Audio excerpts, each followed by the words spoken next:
नमस्कार. आपण आत्ताच न्यूज यात्रा पाहायला सुरुवात केली. ऑपरेशन टायगर कमालीचं यशस्वी झाल्यानंतर राज्याच्या मुख्यमंत्रीपदी एकनाथ शिंदे पुन्हा येतील का, अशी चर्चा सुरू झाली आहे. अर्थात या चर्चेमध्ये काही तथ्य नाही, मात्र दुसरी चर्चा खूप महत्त्वाची आहे. भविष्यामध्ये एकनाथ शिंदेंचा नितीश कुमार होणार का, अशी ती चर्चा आहे. आणि आता सध्याचं चित्र पाहता भविष्यामध्ये एकनाथ शिंदेंचं नितीश कुमार नक्की होऊ शकतो, अशी परिस्थिती उद्भवलेली आहे.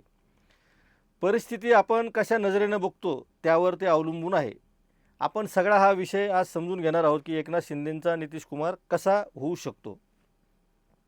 आत्ताचं जे ऑपरेशन टायगर सुरू झालेलं आहे ते ऑपरेशन यशस्वी होत असतानाच त्यामध्ये शेवटच्या क्षणी आत्ताचे मुख्यमंत्री देवेंद्र फडणवीस यांनी लक्ष घातलं आणि त्यामुळं जो 6वा खासदार आहे ओमराजे निंबाळकर, ते यायला तयार नव्हते, पण काहीतरी असं एक चित्र तयार झालं आणि ते फक्त देवेंद्र फडणवीस यांच्यामुळं आणि त्यांच्या शब्दाखातर या ऑपरेशनचा एक भाग बनले, अशासुद्धा बातम्या यायला सुरुवात झालेली आहे.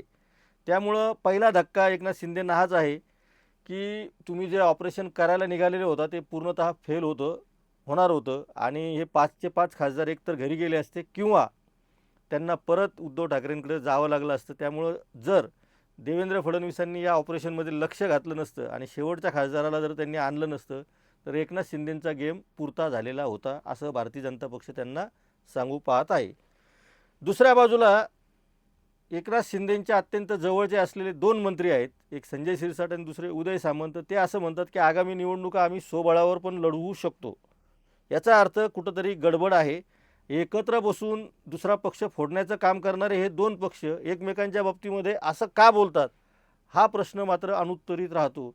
आणि त्याच्यामध्येच मी जे म्हटलेलं आहे ते सगळं गोष्टी म्हणजे केंद्रामध्ये एकनाथ शिंदेंना पाठवलं जाऊ शकतो, याचं गुपित दडलेलं आहे. आत्ता सध्या ती वेळ नाही, त्यामुळं सध्या असं काही होणार नाही. सध्या अशी चर्चा करणं कदाचित कुणाला पटणारही नाही. पण भविष्यातला जो वेध आपल्याला लक्षात येतो आहे तो भारतीय जनता पक्षाचा साधारणपणे असाच असेल. एक वेळ होती की एकनाथ शिंदेंना पुन्हा मुख्यमंत्रीपद मिळू शकत होतं. त्यांनी मिळवण्यासाठी काही प्रयत्न जरूर केलेले होते. मध्यंतरी त्यांनी दिल्लीमध्ये खूप चक्राही मारलेल्या होत्या.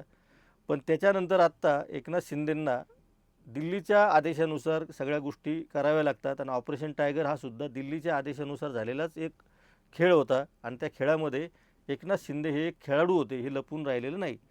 त्यामुळं एकनाथ शिंदेंना ज्या पद्धतीने ते जबाबदारी सोपवलेली होती ती शेवटच्या क्षणी देवेंद्र फडणवीसांनी ती सूत्र हातात घेतली आणि ओमराजे निंबाळकरांचा प्रवेश करताना ज्या काही घडामोडी घडलेल्या आहेत त्याही तुम्ही लक्षात घेतल्या पाहिजे की अमित शहांनी त्यांना शब्द दिलेला आहे की CBI पुन्हा या सगळ्या गोष्टीचा पुन्हा तपास करणार, रिइन्व्हेस्टिगेशन होईल आणि पुन्हा कोर्टामध्ये CBI आपली बाजू मांडणार आहे. दुसऱ्या बाजूनं ते काय होतं आहे, राणा जगजितसिंह वगैरे त्या आजचा आपल्या चर्चेचा विषय नाही आहे. पण ह्या घडामोडी घडलेल्या आहे आणि त्यानंतर हे सगळं ऑपरेशन टायगर सक्सेस झालेलं आहे. त्यामुळं एकनाथ शिंदे पुन्हा असा खड्ड्यात पडलेले असताना किंवा त्यांना ते शक्य झालेलं नसताना त्यांना भाजपनेच वाचवलेले आहे, याची जाणीव भारतीय जनता पक्ष त्यांना वारंवार करून देत आहे. आपल्याला जरी वरवर असं दिसत असलं की उद्धव ठाकरेंचे खासदार 6 एकनाथ शिंदेंकडे गेलेले आहे, तरी त्यामागं पूर्ण प्लॅनिंग ही रणनीती ही भारतीय जनता पक्षाची आहे. आणि म्हणूनच मग आता सध्या एकनाथ शिंदेंच्या बाबतीमध्ये ज्या पद्धतीने भाजपमधून प्रतिक्रिया यायला सुरुवात झालेली आहेत, विशेषतः काही दिवसांपूर्वी मुख्यमंत्री देवेंद्र फडणवीस यांचे निकटवर्ती असलेले गुणरत्न सदावर्ते यांनीसुद्धा एकनाथ शिंदेंवर तोफ डागली होती.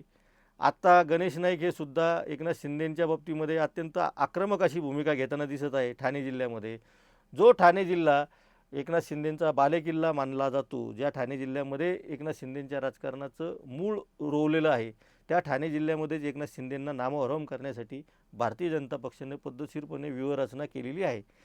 त्यामुळे आपल्या पक्षामध्ये किती खासदार आले, किती आमदार आपले निवडून आले, त्यामुळं आपली ताकद खूप वाढलेली आहे अशी समजूत करून घेऊन एकनाथ शिंदे आपली ताकद दाखवण्याचा प्रयत्न करणार असले तर भारतीय जनता पक्ष त्यांना वेळप्रसंगी त्यांची ताकद नक्की दाखवून देणार आहे. पण ही सगळी सूत्र फक्त भारतीय जनता पक्ष हलवत असतो आणि ते फक्त एकनाथ शिंदेंशीच डील करत असतात, फक्त आणि फक्त एकनाथ शिंदेंशीच. त्यामुळं वेळप्रसंगी ज्या वेळी शिवसेनेशी काही गोष्टी ठरवण्यात येईल त्या फक्त एकनाथ शिंदेच ठरवतील, ही काळ्या दगडावरची पांढरी रेघ आहे. त्यामुळे एकनाथ शिंदेंना जर उद्या सांगितलं की तुम्ही केंद्रात जा आणि त्यांना जर पटवून दिलं तर त्यांचाही नितीश कुमार झाल्याशिवाय राहणार नाही. पाहत राहा न्यूज यात्रा, हे आहे आपलं चॅनल.